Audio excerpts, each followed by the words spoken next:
Income tax bridge પાસે સગીરને માર મારનાર વધુ 3 આરોપીને પોલીસે ઝડપી લીધા। નમસ્કાર મિત્રો, હું વિપુલ પટેલ, શિક્ષાપત્રી સંદેશ ન્યૂઝ સત્યની સાથે। એક નજર આજના મુખ્ય સમાચાર પર।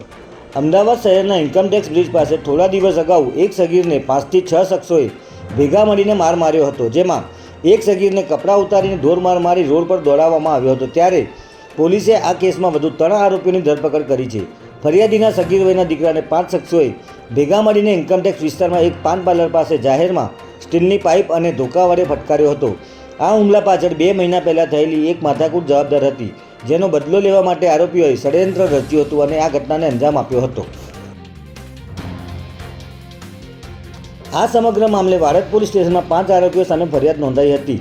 પોલીસે અગાઉ મોહિત પરમાર અને કરણ ચૌહાણ નામના આરોપીઓની ધરપકડ કરી લીધી હતી, જ્યારે હવે વધુ તપાસ હાથ ધરીને બાકીના ફરાર આરોપીઓ હિમાંશુ વાઘેલા, સાહિલ વાઘેલા અને રવિન્દ્ર રાજ પુરોહિતની પણ ધરપકડ કરી લેવામાં આવી છે। આ અંગે બી ડિવિઝન એસીપીએ જણાવ્યું હતું કે વાડજ પોલીસે રાયોટિંગના એક ગંભીર ગુનાનો ભેદ ઉકેલી આરોપીને ઝડપી પાડ્યા છે અને હવે ફરિયાદના આધારે આગળની કાર્યવાહી હાથ ધરવામાં આવી છે। જય હિન્દ, જય ભારત।